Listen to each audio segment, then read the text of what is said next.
warahmatullahi wabarakatuh.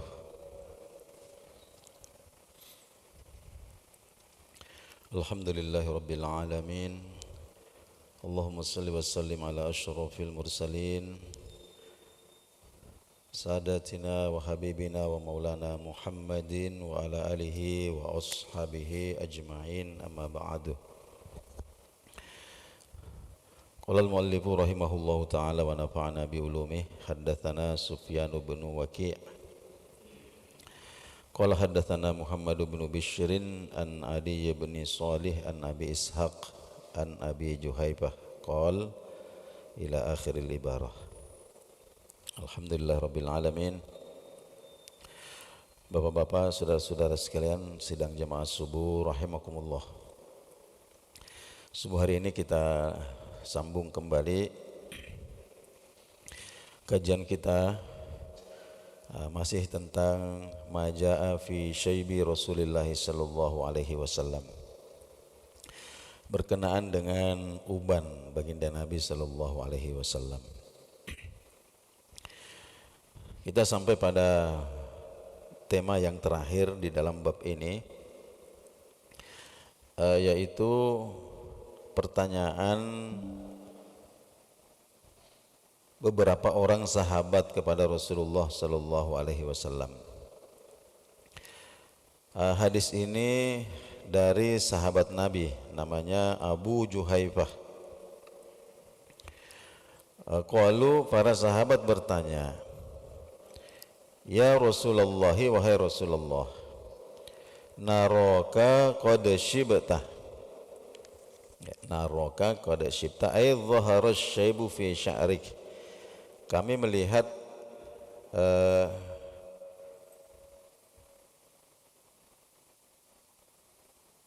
Anda ini telah beruban. Ay dhahara syaibu fi sya'rik, sudah tampak uban di sela-sela rambut. Maksudnya itu adalah as-su'alu an sababi dzalik. Maksudnya para sahabat itu adalah bertanya tentang apa penyebabnya. Jadi apa yang menyebabkan Anda beruban? Nah, Rasulullah sallallahu alaihi wasallam kemudian menjawab, qad syayyabatni Hudun wa akhawatuha. Aku beruban ini karena surah Hud, ya, wa akhawatuha, dan beberapa surah yang lain. Di dalam hadis yang lain disebutkan secara tegas nama-nama surah. Yang pertama yaitu surah Hud, kemudian yang kedua Al-Waqi'ah, kemudian Al-Mursalat, Amma yatasa'alun, wa idza syamsu kuwirat.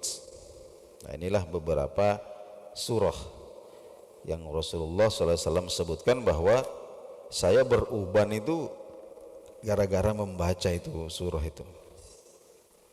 Nah, apa gerangan kandungan surah-surah itu yang sedemikian berat sehingga membuat Rasulullah sallallahu alaihi wasallam beruban? Nah, di dalam hadis yang lain ini diriwayatkan oleh Imam Abu Dawud juga di dalam Jami'us Shahihnya, bahwa baginda Nabi sallallahu alaihi wasallam bersabda, man sarruhu ay yanzura ila yaumil qiyamah. Barang siapa yang ingin menyaksikan hari kiamat, ya, barang siapa yang ingin menyaksikan hari kiamat, ka'annahu ra'yu ainin, seakan-akan terjadi di depan matanya, falyaqra, maka bacalah idza syamsu kuwirat, ya, surah At-Takwir, ya, idza syamsu kuwirat, wa idza samaa'u fatarat, dan idza samaa'u fatarat, al-infitar, wa idza samaa'u syaqqat, dan idzas samaa'un syaqqat atau al-insyiqaq. Jadi semua termasuk juz amma. Kenapa demikian? Li'anna hadhihi suwar, karena surah-surah ini tausifu tilkal ahwali wasyada'idil azimah. Tausifu tilkal ahwala wasyada'idil azimah.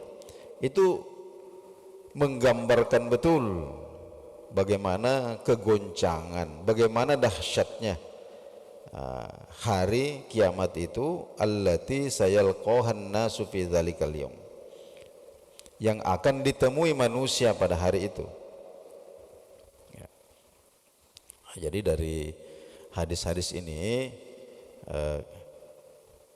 disimpulkan bahwa fasyaibul yasir, ya, uban, ya, sedikit uban, alladzi wujida fi sya'rihi sallallahu alaihi wasallam, yang ada di kepala Nabi sallallahu alaihi wasallam itu, lam yakun lihtimami bi umurid dunya, itu bukan disebabkan karena urusan-urusan dunia, ya, bukan masalah keterpautan hati beliau dengan dunia, au ragbatin fil mazidi minha, atau ambisi untuk menambah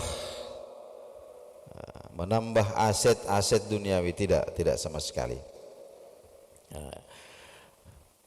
Bal kana ihtimaman li amlil akhirah, akan tetapi itu disebabkan karena keterikatan hati akan urusan akhirat. Nah, jadi bapak-bapak dan saudara-saudara sekalian, ada beberapa faedah penting yang disebutkan oleh pensyarah atau orang yang guru kita yang menjelaskan tentang hadis ini. Yang pertama, beliau mengingatkan kepada kita tentang doa yang diajarkan Allah Subhanahu wa taala kepada kita-kita yang sudah berusia 40 tahun ke atas. Jadi ada doa khusus yang kalau kita renungkan maknanya, maka kita akan mengerti tentang dalam hal apa kita seharusnya fokus atau memusatkan perhatian kita di sisa-sisa umur ini. Ya, itu dalam suratul Ahqaf ayat 15. Allah Subhanahu wa taala berfirman tentang orang-orang yang diberikan nikmat sehingga bisa mencapai umur 40 tahun ke atas.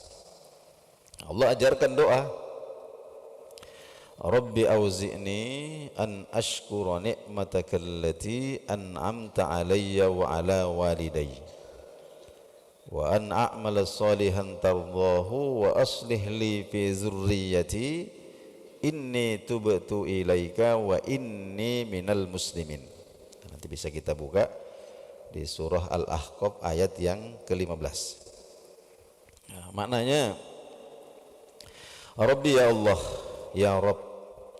Nah, Rabb itu maknanya pencipta, kemudian yang mencukupi rezeki, kemudian yang bergantung kepadanya semua urusan-urusan kita, yang memelihara kita setiap detik dalam kehidupan kita tanpa pernah lepas. Itu namanya Rabb. Jadi Tuhan yang sejati. Jadi ya Rabb, ya Allah, ya Rabb, auzi'ni, ya, bimbing aku. Bimbing aku. Jadi di usia-usia atau di penghujung-penghujung masaku tinggal di dunia ini, aku mohon engkau bimbing aku. Yang pertama, an ashkura ni'matak, untuk pandai-pandai mensyukuri nikmatmu. Jadi banyak nikmat Allah Subhanahu wa taala ini yang sudah kita pergunakan selama berpuluh-puluh tahun. Ya, ada nikmat penglihatan yang sudah dipakai 40 tahun, 50 tahun, 60 tahun. Pendengaran ini juga sudah berpuluh-puluh tahun. ya, nikmat kaki, nikmat tangan dan lain-lain sebagainya. Nah, ini sudah lama kita pakai. Nah, tentu nikmat-nikmat ini ya sebagaimana ketetapan Allah Subhanahu wa taala ya, wa man nu'ammirhu nunaqqishu fil khalqi.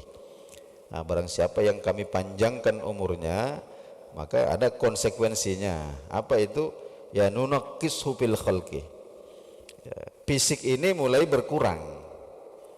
Nah, termasuk pandangan mata, pendengaran dan lain sebagainya. Tapi Allah mengajari kita bahwa fokusmu itu jangan ke situ. Maksudnya fokusmu itu jangan kepada bagaimana mata ini bisa terang terus, bagaimana telinga ini bisa pendengarannya jelas terus. Jangan ke situ, tapi itu pasti akan berkurang. Tapi fokusmu itu mestinya bagaimana memperbanyak syukurmu.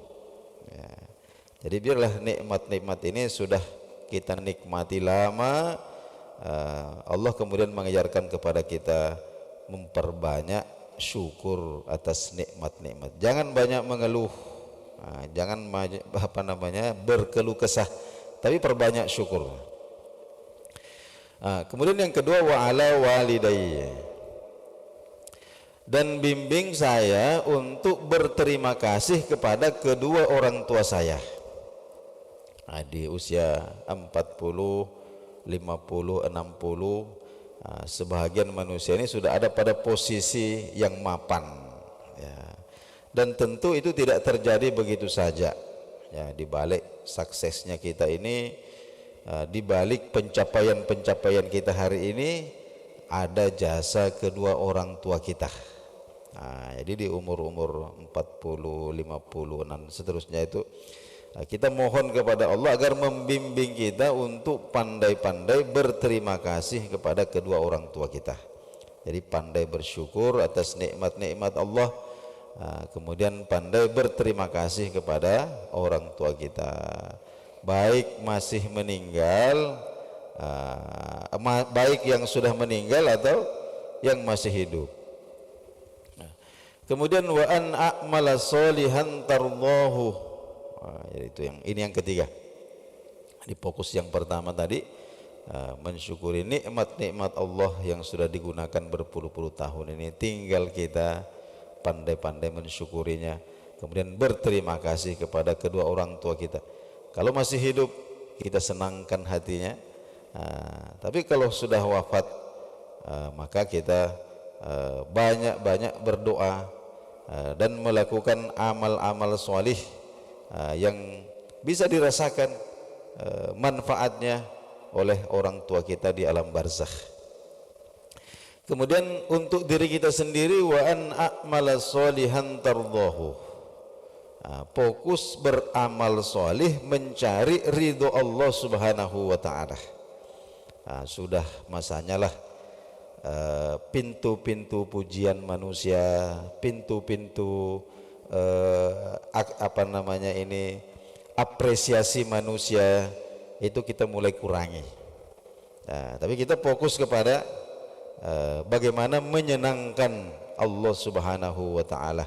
Jadi wa an a'mala sholihan tardahu. Ya, mungkin di masa-masa muda dulu kita beramal sholih ini karena motif-motif duniawi.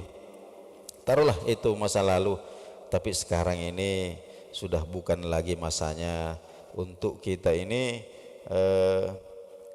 menyenangkan hati kita dengan puja-puji manusia. Akan tetapi justru sebaliknya, kita mulai melatih hati kita untuk beramal ini mencari ridho atau mencari senangnya Allah Subhanahu wa ta'ala. Kemudian selanjutnya, wa aslih li fi zurriyati, dan solihkanlah anak keturunanku. Ini juga termasuk fokus kita hari ini di usia-usia 40-an ke atas. Kita fokuskan bagaimana anak-anak kita, zurriyah kita, anak kita, cucu kita ini solih. Ya, mungkin sudah pintar, sudah ada pekerjaan, sudah mapan secara ekonomi, tinggal bagaimana solehnya saja. Wa aslih li fi zurriyyati, kemudian inni tubtu ilaika, banyak-banyak bertaubat kepada Allah Subhanahu wa taala. Wa inni minal muslimin, dan sesungguhnya wajari saya bagaimana saya ini katakanlah termasuk golongan orang-orang yang berpasrah diri. Karena di usia-usia tua ini banyak ujian. Kadang-kadang kita orang tua ini merasa kesepian. Anak-anak kita ini sudah disibukkan dengan urusannya sendiri-sendiri, jangankan datang, menelpon pun jarang. Di saat-saat seperti itulah wa inni minal muslimin. Artinya itu semua ada hikmahnya, dan kita ini berpasrah diri hanya kepada Allah Subhanahu wa taala. Barangkali ya ketika perhatian manusia kepada kita itu sudah mulai berkurang, itu barangkali Allah Subhanahu wa taala menginginkan ya, atau sengaja Allah menjauhkan orang-orang ini supaya apa? Supaya kita bisa fokus mendekatkan diri kepada Allah Subhanahu wa taala. Nah, ini diajarkan doa ini. Allah ajarkan doa ini supaya di usia 40 tahun itu ke atas itu kita sudah memiliki fokus.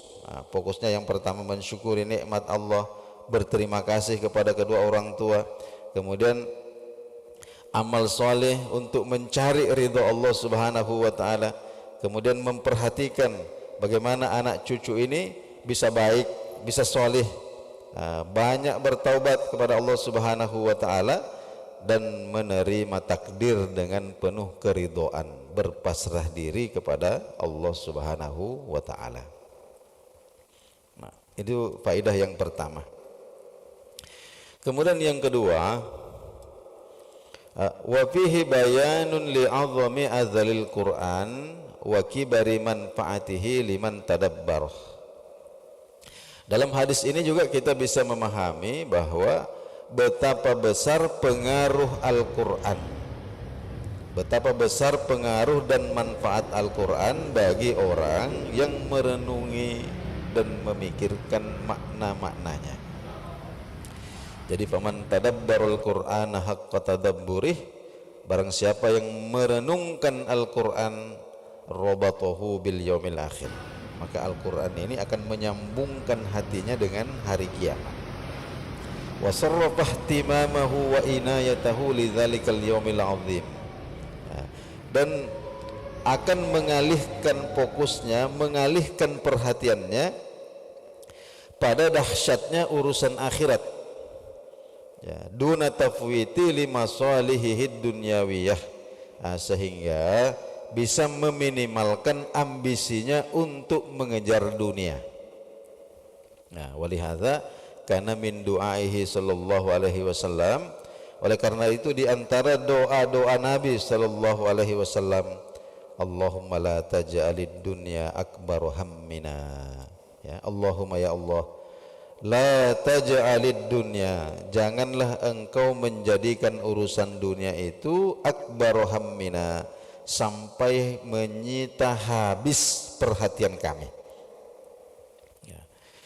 Jadi hadis ini maknanya bahwa manusia itu la ba'sa ayyahtamma bidunyahu, tidak mengapa ya memiliki perhatian terhadap urusan dunia, wa ma'asyihi, ya, bagaimana sumber-sumber rezekinya, wa hajatihi, memenuhi kebutuhannya, wa hajati auladih, begitu juga kebutuhan anak-anaknya.